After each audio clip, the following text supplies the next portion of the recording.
ना ये शान मांगते हैं, ना ये दान मांगते हैं। ये सिपाही हैं इस देश के, अपना स्वाभिमान और सिर्फ सम्मान मांगते हैं। एक ऐसी ऑर्गेनाइजेशन जिसको ज्यादा क्रेडिट मिला नहीं बट बहुत इंपॉर्टेंट है आज उनकी बात करना, सेंट्रल इंडस्ट्रियल सिक्योरिटी फोर्स। एक ऐसी ऑर्गेनाइजेशन जो डायरेक्ट रिस्क पर है। फॉर एग्जांपल, अगर ज्यादा लोगों को पता नहीं होगा कि इनका इतना बड़ा काम है क्या, लेकिन एक छोटा सा एग्जांपल देते हैं। जो आप एयरपोर्ट्स की सिक्योरिटी देखते हैं, मैं उसकी बात कर रहा हूं। बहुत ज्यादा इनको जो कहते हैं ना कि मोटो जो है वो है प्रोटेक्शन एंड सिक्योरिटी, सीआईएसएफ का। लेकिन मुझे ये लगता है कि इनमें संयम बहुत है, पेशेंस ज्यादा है। तो इनका क्योंकि ताकत है, लेकिन उसके बाद संयम रखना बहुत बड़ी बात होती है। तो आज कोशिश कर रहे हैं कि इसके बारे में बात करें। 10 मार्च 1969 को इसकी स्थापना हुई, जहां से यह शुरुआत हुई। वो समय एक ऐसा था कि 65 की लड़ाई खत्म हुई थी और 71 के आसार दिख रहे थे, जिसको कहते हैं कि इंटेलिजेंस रिपोर्ट जो थी उस हिसाब से थी। उस समय इसका गठन किया गया।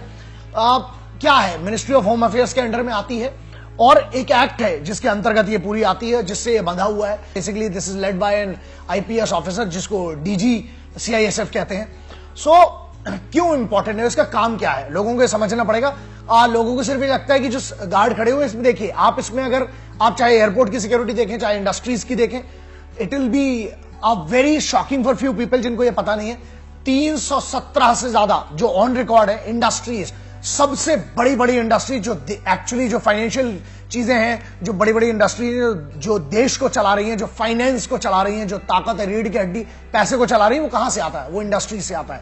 आप ऑयल इंडस्ट्री देख लें, आप चाहे प्लांट्स देख लें, आप चाहे कोई भी देख लें, सीवेज और एयरवेज जो होता है, बेसिकली उस पर इनकी मेन पकड़ होती है।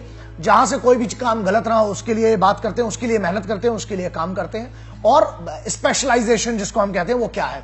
काउंटर इंसर्जेंसी, काउंटर टेररिज्म जो होता है। उसके बाद आर्म्ड रिटेलिएशंस, अगर कोई आर्म्ड हमला होता है तो उसका रिटेलिएशन करने के लिए दे आर वेल ट्रेन। अब तो एसएसजी भी स्पेशल सिक्योरिटी ग्रुप भी है जो 2006 से बना है, वो भी है।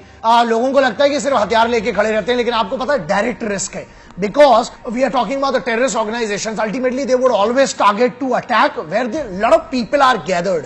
जैसे for example एयरपोर्ट, अगर एयरपोर्ट पर कुछ हमला होता है तो yes, it is at a very big risk. We all know that. अंदर की इंफॉर्मेशन जो है वो किसी को नहीं पता है, बट छोटी मोटी अगर आप रिसर्च करेंगे, पढ़ेंगे, तो आपको समझ में आएगा कि कितनी मेहनत है इनकी। क्यों?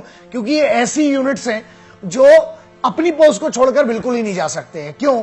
क्योंकि बगैर संयम वाले लोग एक्चुअली जिनके साथ इनको डील करना पड़ता है। दो प्रकार के आपने देखे होंगे, एक खाकी यूनिफॉर्म में होते हैं और एक होते हैं कैमोफ्लेज में। Camouflage which are basically with the most recent weaponries are available, उसके साथ होते हैं कि इनको सम्मान देने का अधिकार आप सभी का है, रिस्पॉन्सिबिलिटी आप सभी की है और देना ही पड़ेगा। 1,42,526 is the present strength of CISF, जो कि एक एक्ट के अंतर्गत आती है। हेडक्वार्टर्स जो है वो दिल्ली में है and it is led by OP Singh sir, who is an IPS officer, is called the director general of CISF. तो ये बहुत सारी चीजें इमेजिन कीजिए, जो 2800 से शुरुआत हुई थी, आज 1,42,526 तक पहुंच गई। इसका मतलब है रिस्पॉन्सिबिलिटी कितनी बढ़ गई है। सिर्फ आप एयरपोर्ट पर देखते हैं, बट इसके अलावा बहुत सारी इसकी रिस्पॉन्सिबिलिटीज है जहां पर ये कर रहे हैं। और कहां से इसको गठन कैसे हुआ? 15 जून 1983, आप जहां पर पार्लियामेंट के अनुसार एक एक्ट पास किया गया। Because of that earlier they were under a different act, but उसके बाद इनको आर्म्ड फोर्सेस का दर्जा दिया गया। एंड डायरेक्ट हाईएस्ट अथॉरिटी जो होती है वो मिनिस्ट्री ऑफ होम अफेयर्स होती है, and the home minister is the extreme authority for all kind of decisions which comes under the constitution which is written for CISF. तो ये कुछ बातें हैं जो इसके बारे में जानना जरूरी है। प्रॉब्लम्स हैं, समस्याएं हैं, सॉल्यूशन तो कोई बात नहीं कर सकता है। वही बात है ना कि सम्मान तो देना है, क्योंकि जो वो वहां पर बैठे हुए हैं, बनी बात है यार। अब क्योंकि ये ऐसी ऑर्गेनाइजेशन है, आपको बता दूं, जिसको पूरी ड्यूटी के दौरान कभी भी मोबाइल की परमिशन नहीं है। मतलब आप समझिए, अगर ये ड्यूटी पर हैं, जब आपकी सुरक्षा में और इनको कुछ होता है, तो खुद सोचिए कि इनके घर वालों को पता उस शिफ्ट खत्म होने के बाद ही चलेगा, क्योंकि इनके पास मोबाइल फोन तक नहीं है। और आप खुद सोचिए, ये ड्यूटी कर रहे हैं आपके लिए कि आपके गैजेट्स चलते रहे, आपका अच्छी ट्रैवलिंग चलती रहे, आपके घर में हर चीज, राशन पहुंचे, आपके घर में हर चीज पहुंचे। इसके लिए एक ही ऑर्गेनाइजेशन, ये भी एक हिस्सा है जिनको हम फौज के हिस्से में से एक मान सकते हैं, क्योंकि because it is ultimately it is a paramilitary force and we have to respect that at that level. Space installations जो है, ऑयल रिफाइनरीज जितनी है, मेजर पोर्ट्स जो है उनकी हम बात कर रहे हैं, जितने भी एटॉमिक रिलेटेड या जितनी भी बड़ी बड़ी रिफाइनरीज हैं, ऑयल कंट्रोल्स हैं, उनकी पूरी की सिक्योरिटी इनके पास आती है। और बड़ी बात क्या है, ये समझने वाली है कि आज अगर प्रेजेंट की कंडीशन में हम देखें, सो बहुत पावरफुल ऑर्गेनाइजेशन है। नंबर वन, बहुत बड़ी रिस्पॉन्सिबिलिटी इसके पास है, बिकॉज जो भी एयरवेज होते हैं और सीवेज हैं उनकी बेसिकली चेक पोस्ट उनके पास है। बड़े बड़े एस्टेब्लिशमेंट्स की बात कर लीजिए, लाल किला, कुतुब मीनार, ताजमहल, ये सब इनके अंडर आता है। अक्षरधाम, आप किसी की भी बात करें, जो बड़े बड़े एस्टेब्लिशमेंट्स इनके अंतर्गत आते हैं, जिसको आप मॉन्यूमेंट्स बोलते हैं, नेशनल जितनी भी बड़ी बड़ी आपके विजिटर्स प्लेस हैं। लेकिन कहीं ना कहीं अगर आप ये देखोगे तो लोग ये नहीं समझ पा रहे हैं कि इनको सम्मान कितना मिलना चाहिए, और वो भी जरूरी है दैट वील हैव टू अपने आप से सोचना पड़ेगा यार कि वो किसके लिए वहां पर खड़े हैं। One of the most responsible organization, कैसे, जैसे डिजास्टर मैनेजमेंट की अगर हम बात करें तो पहला नाम आता है इनका।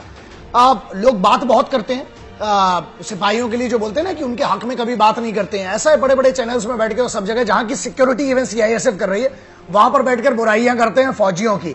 मेरा एक सपना है इस देश के लिए, मैं हमेशा कहता हूं कि ये मिलिट्री ट्रेनिंग हम कंपलसरी करें ना करें, बिकॉज एक्चुअली उतनी रिक्वायरमेंट नहीं है, क्योंकि हमारे अगर फौज की तरफ इतना झुकाव है कि 500 लोगों की भर्ती निकलती है तो 5 लाख आ जाते हैं। क्योंकि आज भी गांव में फौज में जाना, अपने आप में वर्दी पहनना बहुत बड़े सम्मान की बात है, जिसे हम भारत कहते हैं। इंडिया का पता नहीं, इंडिया में लोगों को अमेरिकन वाली इंग्लिश बोलना है और उसके बाद उनको कुछ और करना है इस देश के लिए, that is a different matter. But बात यही है कि disaster management has to be compulsory, लेकिन जब तक नहीं होता, बनी बात है, there are organisation, there have to be organisations which need to take care of that. उसमें से अगर हम बात करते हैं, one of the finest organisation है सीआईएसएफ। 17 नवंबर 2006 SSG was formed. SSG special security group जो सीआईएसएफ का, विच इज इक्विवेलेंट टू एसओजी जो स्पेशल ऑपरेशंस ग्रुप होते हैं, स्पेशल एक्शंस ग्रुप होते हैं। बहुत अच्छी ट्रेन यूनिट्स हैं, और बनी बात है बिकॉज जैसी थ्रेट बढ़ रही है कंट्री के ऊपर, they are well trained to handle all these kind of situations, and we all must be very proud of that. आज 19 नवंबर 2009 को एक बिल अमेंडमेंट किया गया है, जिसके हिसाब से नाउ सीआईएसएफ जो है वो दुनिया के किसी भी देश में, दूसरे देशों में भी जाकर उनके जो बेसिकली पीस कीपिंग मिशंस होते हैं, पीस कीपिंग ऑपरेशन जो होते हैं यूनाइटेड नेशंस के, उसके साथ भी काम कर रही है। और इतनी ट्रेंड है ये ऑर्गेनाइजेशन कि आप दुनिया के अलग अलग हिस्सों में भी जाकर इनकी जो मास्टरी है, बेसिकली जो काउंटर इंसर्जेंसी है, काउंटर टेररिज्म है, उसके बाद जो आर्म्ड बैटल्स हैं, जो आर्म्ड एनकाउंटर्स हैं, आर्म्ड जितने भी अटैक्स होते हैं, बेसिकली उन सब चीजों में बहुत अच्छी ट्रेंड हो गई। So it is one of the biggest thing कि आपके पास एक आर्म्ड फोर्सेज ऐसी है, पैरामिलिट्री फोर्सेज की एक यूनिट जो कि इंटरनेशनल लेवल पर इंडिया को रिप्रेजेंट कर सकती है, और यूनाइटेड नेशन के साथ जो पीस कीपिंग फोर्सेज हैं, जो पीस कीपिंग ऑपरेशंस है, उसका एक हिस्सा बनने के काबिल है, which is one of the biggest thing. यार एक अच्छी बात होती है, गर्व की बात है हमारे सभी के लिए। कई बार इनके काम को, पद्धति को देखकर जो बोलते हैं यार बहुत प्रेशर होता है, उसका रीजन बताते हैं आपको। क्योंकि गोलकीपर की लाइफ होती है एक सिपाही की, चाहे वो किसी भी फोर्सेस का हो, चाहे वो पुलिस का हो, चाहे पैरामिलिट्री फोर्सेस का हो, चाहे इंडियन आर्म्ड फोर्सेस का हो। कितने बार आप गोल बचाते हैं कोई नहीं पूछता, लेकिन अगर एक बार आपका गोल छूट गया तो पूरी जिंदगी उसका जवाब देना पड़ता है कि यार तेरे से वो गोल हो गया तो यार तू मत बोल।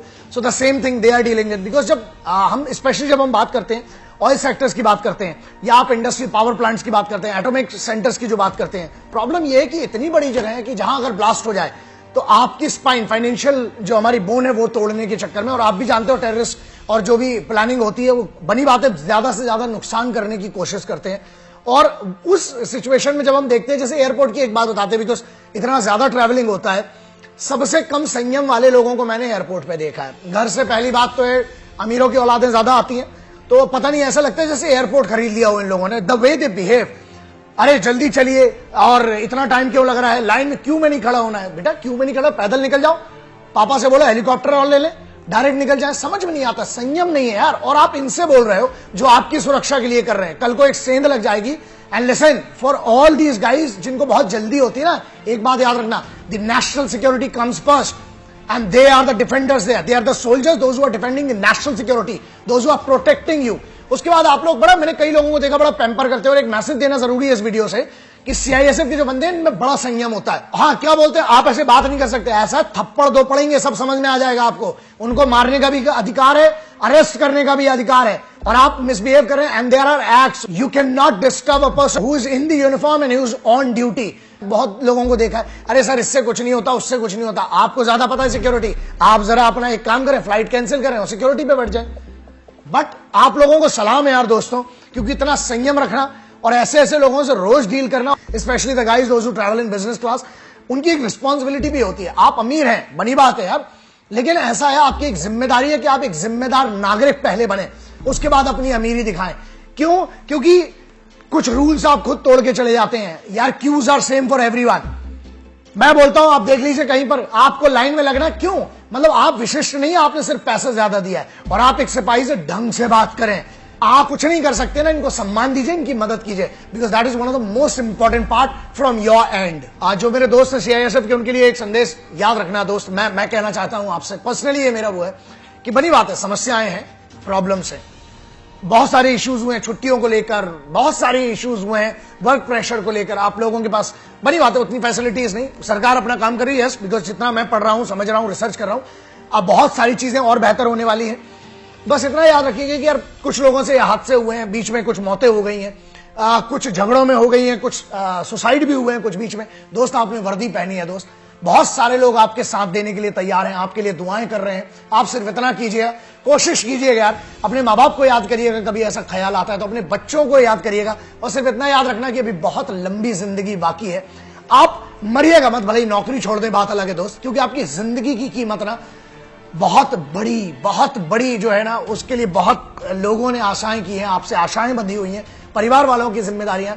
और प्लीज कोशिश करना कि कोई ऐसा विचार आता है ना दोस्त, यार ठीक है यार, लड़ना है, मुश्किलें तो बहुत दी हैं तूने मौला मुझे, फिर भी जिंदा हूं, ये मेरी माँ की दुआओं का असर लगता है। जमी दी है तूने सोने को इतनी कम कि पैर सीधे करता हूं तो दीवार में सर लगता है। हम जैसे भाई आपके लिए बैठे हैं और यहां आपकी बात को ऊपर तक ले जाने की कोशिश कर रहे हैं, लड़ रहे हैं आपके लिए। और कोई इतनी बड़ी प्रॉब्लम नहीं है, जो छोटे छोटे मुद्दे हैं, घर में लड़ाइयां होती हैं, झगड़े होते हैं, ठीक है यार, लेकिन हम उसके पीछे ना जान देते ना लेते हैं। तो ये जिम्मेदारी अपनी रखना, हम सब मिलकर कुछ अच्छा करेंगे इस देश के लिए, कोशिश करेंगे, हमसे जो बन रहा है हम कर रहे हैं। आप तो ऑलरेडी बहुत बड़ा काम कर रहे हैं उस काम के लिए। और जो यूथ है, वो यूथ की एक रिस्पॉन्सिबिलिटी बनती है, जो लोग ट्रैवल करते हैं, जो लोग इन सिपाहियों से मिलते हैं, यार कभी इनको भी सलाम करने की जिम्मेदारी लीजिए, कभी इनको प्यार से इज्जत दीजिए, कभी इनसे आप उनसे बहुत अच्छे से बात करें, क्योंकि ये कुछ नहीं चाहते, सिर्फ सम्मान चाहते हैं। आप ना इनको पैसा दे सकते हैं ना ज्ञान। हाँ ये पेमेंट लेते हैं, ये बात सही है, हर फौजी पेमेंट लेता है। किसके लिए दोस्त? वो इसलिए लेता है क्योंकि उसका घर चले यार, लेकिन वो सच्चे काम से अपनी जिंदगी को वहां पर दांव पर लगाकर आपकी सुरक्षा के लिए खड़ा हुआ है। तो चाहे वो पुलिस का सिपाही हो, सीआईएसएफ का सिपाही हो, चाहे वो फौज का सिपाही हो, सबका सम्मान करना जरूरी है। यूथ के लिए ये मैसेज है कि दोस्तों सिपाहियों का सम्मान कीजिए, किसानों का सम्मान कीजिए, और ये आपके ही घर के बीच में से आकर ये सिपाही बने हैं और अपनी जिंदगी दांव पर लगाकर आपके लिए खड़े हुए हैं। So please respect them, love them, और कोशिश कीजिए कि हम सब मिलकर इस देश को सुरक्षित बना सकें और इस देश की सुरक्षा को समझें, उनकी प्रॉब्लम्स को समझे और मेहनत करते हैं। May God bless you. कोशिश करिए घर जाते जाते समय कि कोई भूखा मिले तो उसको रोटी दे। अगर हर आदमी अपने घर जाते समय एक भूखे को अगर खाना खिलाता है, मुझे लगता है देश में कोई भूखा नहीं सोएगा। क्योंकि वही वाली बात है ना गिरजाघर जानता है, ना गुरुद्वारा जानता है, ना मस्जिद जानता है, ना शिवाला जानता है। जो भूखा है बच्चा वो निवाला जानता है। कोशिश कीजिए सबका सम्मान करें, बूढ़ों की इज्जत कीजिए, महिलाओं की इज्जत कीजिए और किसानों की इज्जत कीजिए। जय हिंद, वंदे मातरम, इंकलाब जिंदाबाद, भारत माता की जय।